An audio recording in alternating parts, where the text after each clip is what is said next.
Hey, what's going on, sports fans? Welcome back to Warrior Picks, heading into Week 9 of the 2020 NFL season. We had a pretty good week of football last week. That Ravens-Steelers game turned out to be pretty darn good, and our own Marcus even predicted that it was going to come down to a final drive from the Ravens with Lamar having a chance to win it, but he just couldn't quite do it. And speaking of Marcus, if he wants to continue on that, we have Marcus here today with us. So hello, Marcus. How you doing? Hello. Yeah, glad to be back. I kind of figured that your 4 to 7 subscribers would give you so much hate mail about me that I wouldn't be invited back, but glad to be back. I'm glad you're having me. Yep. And then just for the record, it's 6 subscribers at the moment, but you know. Oh, okay. Sorry. Well, I was pretty much. I said 4 to 7. We gotta pump those numbers up, but that's what you're here for. Yeah, right. So let's get into Week 9 here. We'll start off with the first game I have here: the Buccaneers and the Saints. So this is going to be a pretty fun game. Battle of two of the GOATs currently between Brady and Breeze. And right now they're going back and forth with that touchdown passing record. So that's kind of fun to see. I don't think I've ever seen anything like that where the two quarterbacks at the same time are going back and forth with the record. For Tampa Bay, I don't know how you feel, Marcus, but they're still kind of a questionable team to me. After that Giants game, I thought they were going to just roll right over the Giants, but the Giants gave them a good fight and almost had that game. So I don't know how you feel about the Buccaneers. Yeah, I'm kind of right there with you on that. They're impressive, but they're not too impressive. So they just don't do enough to blow teams out usually, but they do enough to win. So they're kind of, like you said, I don't really know. They're good, but I don't know how good they are. Yeah, exactly. To go off that, they've kind of been inconsistent, I feel like, week to week. Brady in that offense, I think they're still trying to gel, but now they're getting a huge piece in Antonio Brown. I know a lot of people kind of split on how good he's going to be, but you look at that one game he had last year they played, he had 90 yards and a touchdown, I think, or something like that with Brady. So I think he'll do better than people. They looked good together right away, basically, without barely any practice and anything last year. So yeah.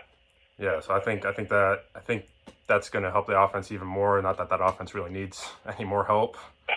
On to the New Orleans side. For me, I feel like New Orleans I feel like they're a little overrated. I don't think they're as good as the record shows. And I think a lot of it has to do with just Breeze.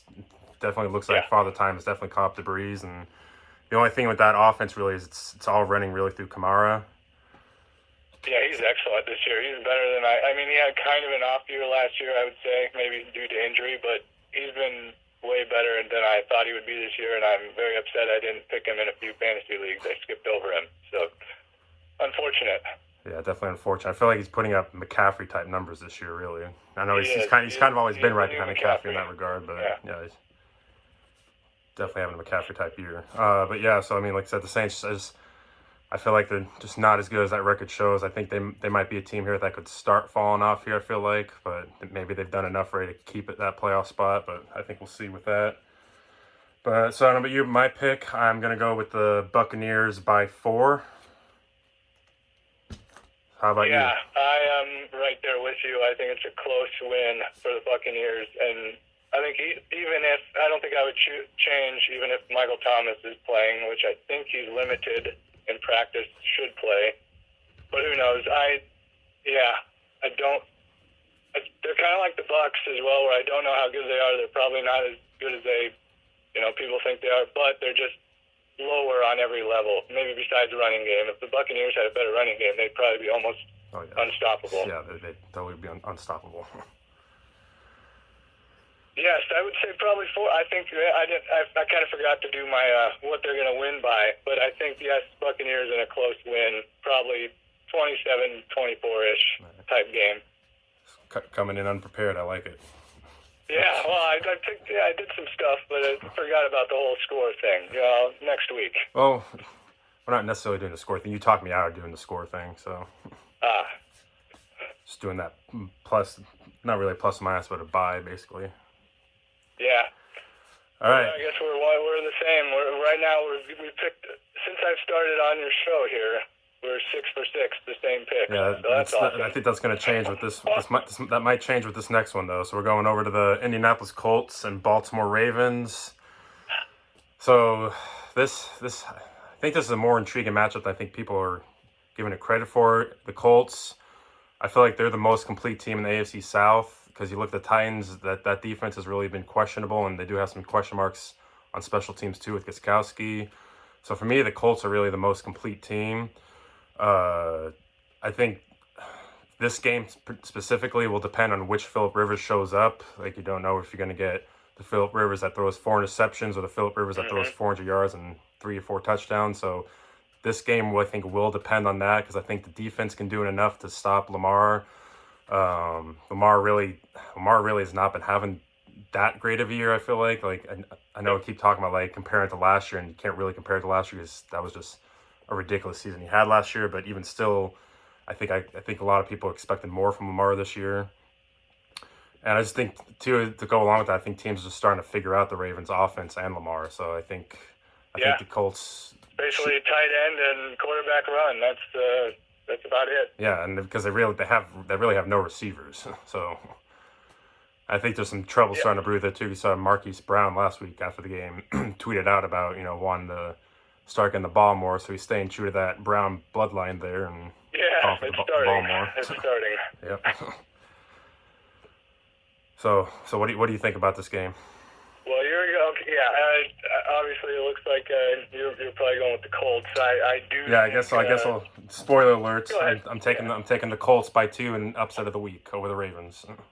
There it is, upset of the week. Wow. I am going. Yeah, I am going to take the Ravens. I'll say that first in another close game. Finally, we have a difference. There we go, 1 for 7. But I do think it's because of Phillip Rivers, in my opinion, in this game. He's not going to have a good game. He's kind of off and on, and he's due for a clunker. It's just going to happen. And I think with the Ravens, I do think Lamar will have a little bit of a bounce-back game, or the whole team will have a little bit of a bounce-back game after that, after the Pittsburgh loss. I would hope that's going to stick with them a little bit, and they can't fall too far behind Pittsburgh right now. I think they're 2 games back at the moment. If they lose this game, they can basically kiss the division goodbye pretty easily, I would say. Yeah. So they got a lot riding on it. So in that, I think their tight ends will have a big game in this one. The Colts have a good defense, but I just think they're going to get a few big plays over the middle. Running, I don't know what's going to happen. Maybe J.K. Dobbins gets some more work this week. I'm not really sure what to think about their running backs from week to week. I would say roughly 31-27 Ravens in this one, and Phillip Rivers throws 2 interceptions. Yeah, I can definitely see it. Like I said, definitely depends on Phillip Rivers for me, but I think he'll do enough this week. So. It's definitely going to be close, and actually both of these games we've talked about so far, I'm looking forward to watching them. Yeah, definitely. There's going to be some good games. Now, another game, not really going to be good probably for the nation, but only for one team. The Pittsburgh Steelers and Dallas Cowboys. Man. So I literally have nothing to say about this game because it's the Steelers who are 7-0 versus the Cowboys who are the Cowboys. Colby Rush starting at quarterback this week. Who knows? Maybe he'll throw for 400 and throw 4 touchdowns and then turn Madden off. So no.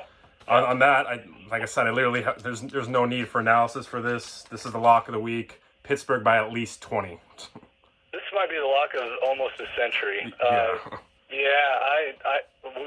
Will we see a shutout? Is maybe a question to ask. Maybe that would be really nice for my fantasy team. I think I'm looking at another 20-point performance from the Steelers in fantasy this week. I'm not playing you this week. And that's right. Forgot to mention that. Matchup. That was the Great Warrior took me down. I can't. It's too bad. Very unfortunate. Sad. I think it was pretty fortunate. I enjoyed it. I'm sure you did. I had a pretty bad week last week overall in football. Nebraska didn't play. 49ers lose more players, lose by 10, and lose in fantasy. That's the trifecta. That's rough, yep. And then plus you lose Jimmy G and George Kittle. So yeah. Oh man, Yeah, it's bad. I mean, I'm not surprised anymore, and really, it's not fazing me at this point. Is another thing, but before we get too much into that with the Niners, back to this game. Yeah. You're totally right. There's no analysis needed. The Steelers are going to completely dominate this one, and I wouldn't be surprised if we see whoever Ben Roethlisberger's backup is this year. I honestly don't know. I think it's still Rudolph. I think. Is it still him? I think so. Well, we might see him in the third quarter. I don't know. Fourth. I can definitely see that. Yep. Yeah.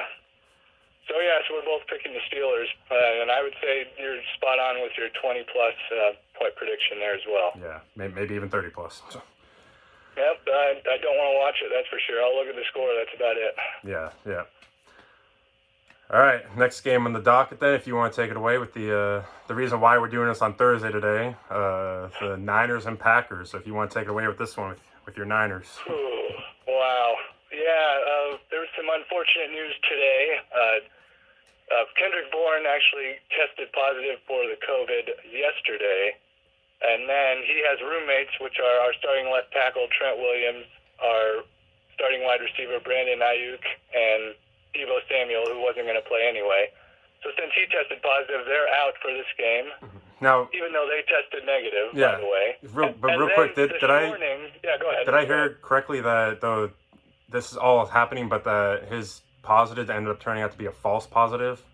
Correct. Yes. Just today they did it again. It was a false positive. But they're still out. But even though, and they all. So those other three players I mentioned never have tested positive this year at all, including yesterday and today. But they're all still out for this game. If the game was on Sunday, they'd all play. But for some reason, I don't know what the rules are. Even though there's all negatives going around, none of them are playing tonight. So, and Brandon Ayuk is the biggest. Trent Williams is a big loss, obviously. Definitely, but we got guys that can replace him. But we cannot replace Brandon Ayuk at receiver right now with all the injuries. We literally have. We call up two practice squad receivers. Kevin White, you may remember him, a top 10 pick for the Bears about 6 years ago, I believe. So he's back in the NFL, weird. And River Crackraft. I really don't know how to pronounce it. Oh, wait, I think now that you mentioned the first name, I think I remember Craycraft, I think.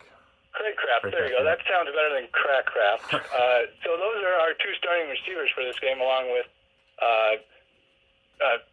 Trent Taylor, who has always been on the team, but he's not any good.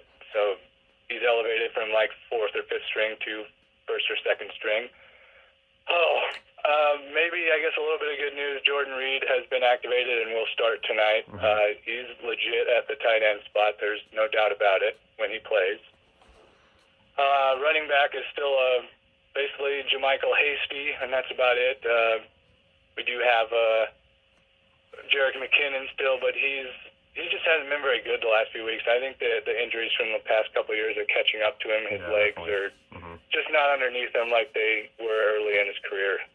He's not going to get all that much production tonight, in my opinion. It'll probably be mostly Hasty. Oh, geez. So, Nick Mullins is obviously starting. We've had three quarterbacks play this year. Jimmy Garoppolo has had 2 high ankle sprains. I do think, if Mullins is healthy, he's fine, and he is healthy. He's a fine quarterback. Yeah, he had one bad game this year. Otherwise, every other game in his career has actually surprisingly been pretty good. Yeah, I can remember 2018 when he dropped 400 on the Seahawks, even though it was a loss for them. But one of our 2 wins or whatever that year. I think we were 2-14. Ended up getting Nick Bosa. That was a tough year, but it ended up working out. I really do think if we had some more talent at receiver right now that could play, this game it would be close, and I think the 49ers could win, and I probably would have picked them. But this latest hit with the COVID, nobody has it, but with the players not being able to play with it, due to the rules, I cannot see Nick Mullins having enough talent to throw to win this game. I really can't. I would say it's going to be something like a 20-30 Packers win. I think it'll be kind of close for a while, but then the defense is just going to get worn out due to the offense not being able to keep the ball long enough to give them a rest. is obviously injured as well. I'm pretty sure I saw a couple stats.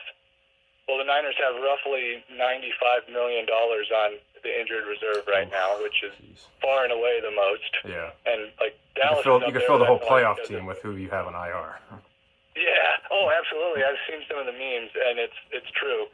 We have no players that touch the ball in the Super Bowl or the NFC Championship game last year on the active roster anymore. Wow. They're all hurt.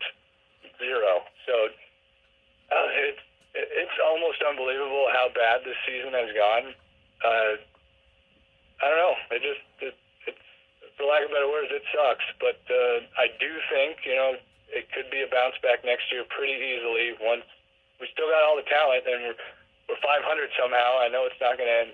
We're probably not going to end 500, but we have all the pieces in place. It's just this has been a nightmare season for and I don't believe it was the Super Bowl hangover. It's just that maybe the first game, but after that everybody was playing fine, and then the injuries hit.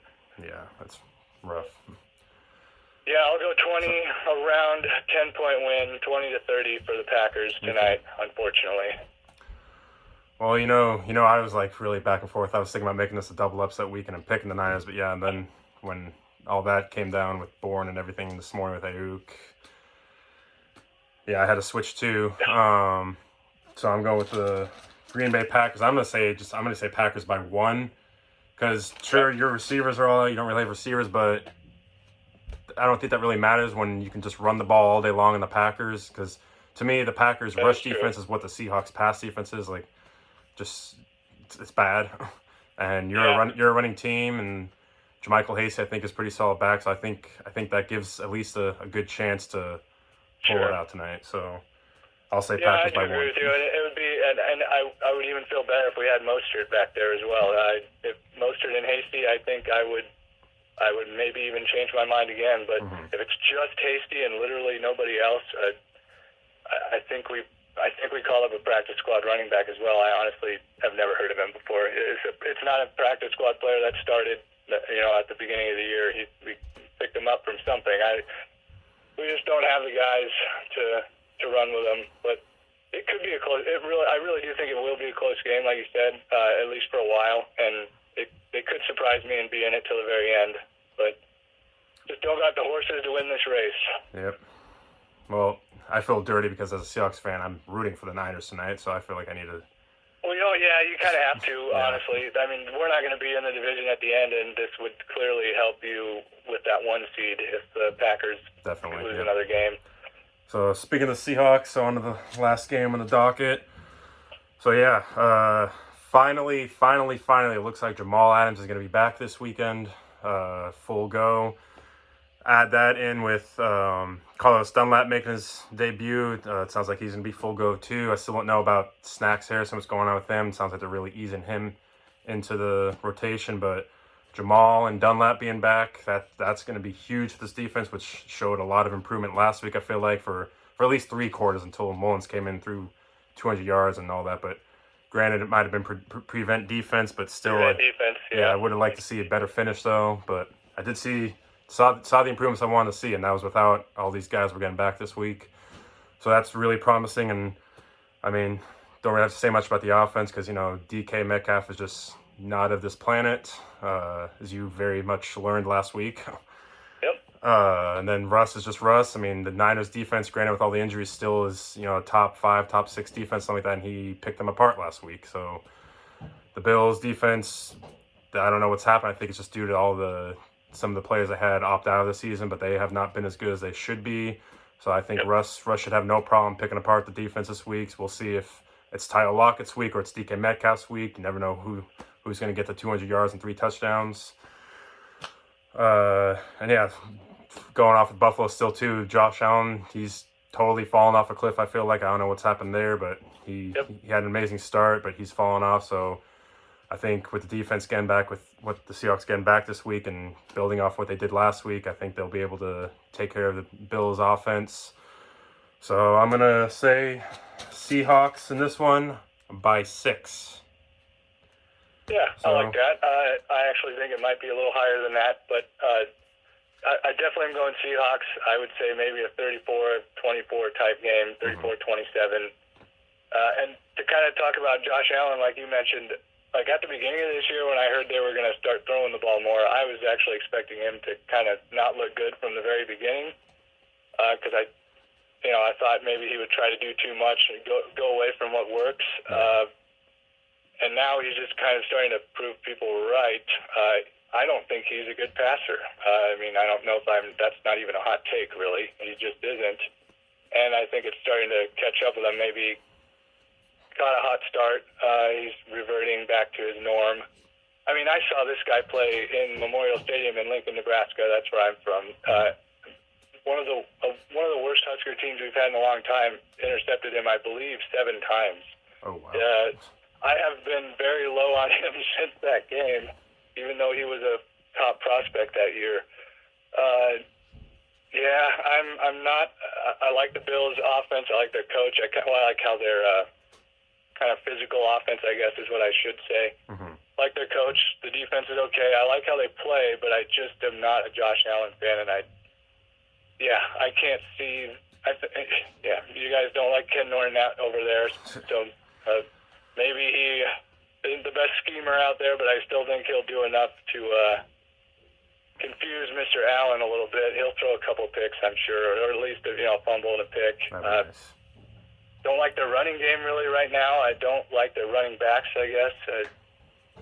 I don't think they have the talent to do what they want to do, I guess is my main point. And like you said, they're cooling down. Seahawks are not cooling down, and they're getting some players back. I don't know if you're getting you guys signed Snacks Harrison as well. Is he going to play this week? Yeah, like I said, I really don't know. Like, they're really being, like, slow with him, like, really easing him back in. Sure. So I haven't heard anything on that. And we do have, like I said, we do have Adams back this week, and then Dunlap is full go, too. So we at least have those. I'm not sure about Shaquille Griffin. I think Shaquille Griffin might be out still. Sure. But DJ Reed looked pretty good last week, too, so. Yeah, he's a former Niner. We just didn't have the room for him at the beginning of the year, and now I wish we had him because of all the injuries, but it is what it is there. And Josh Allen again. I mean, your linebackers are playing pretty well, I would say. Even KJ Wright, who I think is having a bounce back year from what I. He had a great year last year too. 2018 was like the down year, but he was also injured. But okay. KJ, he's having a couple years ago. He's having just a career phenomenal year. Yeah. And with Josh Allen, it's going to be a short pass or a long bomb, and I think those short passes are going to kind of be taken away by your linebackers right now. I honestly think he might have a pretty terrible game, and I guess we'll see what happens. But, yeah, definitely Seahawks by around 10, in my opinion. All right. So I'll just run through real quick. So I got the Buccaneers, the Colts, the Steelers, the Packers, and the Seahawks. And then, if I remember correctly, you have the Buccaneers, Ravens, Steelers, Packers, and Seahawks. So we have one difference. So yeah, we're doing really well here with our differing picks. That's for sure. Yep. 9 out of 10, we've picked the same. Yeah, you might gain one on me this week since I'm taking the Colts over the Ravens. So you might gain on me this week, but. Yeah, but I looked up the stats though. 2 or 3 on you, and I didn't. So you just seem to be the Nostradamus of football pick'ems somehow. Well, it's what I do. I did look up the stats though. My upset picks this year, I'm 6-3 so far, and my locks I'm 6-2. So I have the same amount of upset pick corrects as I do locks. So that's actually pretty interesting. And I've noticed, the first few weeks when I wasn't on the show, obviously, but we were still picking. Your upset picks seem to really come in. I don't know what you're doing over there.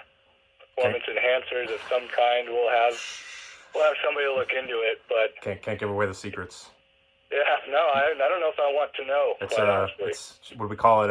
Pick fraud or prediction fraud? Oh man, let's not get into that right now. Yeah. Political free show, right? Yes, that's right. Well, I have nothing else for you. My puny analysis as compared to yours is I try my best. I'm not as good as you. I will admit it. We'll get there. Well, we all can't be great at everything. Oh yeah, just everything else I'm better than you at. Except fantasy football. Well, yeah, okay, fine. So maybe nothing else. I'm getting there. Baby steps. Yep, one of these days. All right. Well, thanks for joining us again. We'll see how this week goes. So, yeah. Absolutely. I'm looking forward to at least Sunday being able to watch some games without worrying about a Niners game. Sometimes that's kind of fun, get the game over with on a Monday or a Thursday and then getting to watch the full slate of games without anxiety. That's always fun sometimes. You're talking to Seahawks fans, so I know what you're talking about. Oh, yeah. I'd trade places with you this year at least. Yeah, that's true. Just once. Yeah. All right, well, have a good rest of your week. Take care, and we'll talk to you again next week. You do the same. Have a good one. All right, see ya. Bye.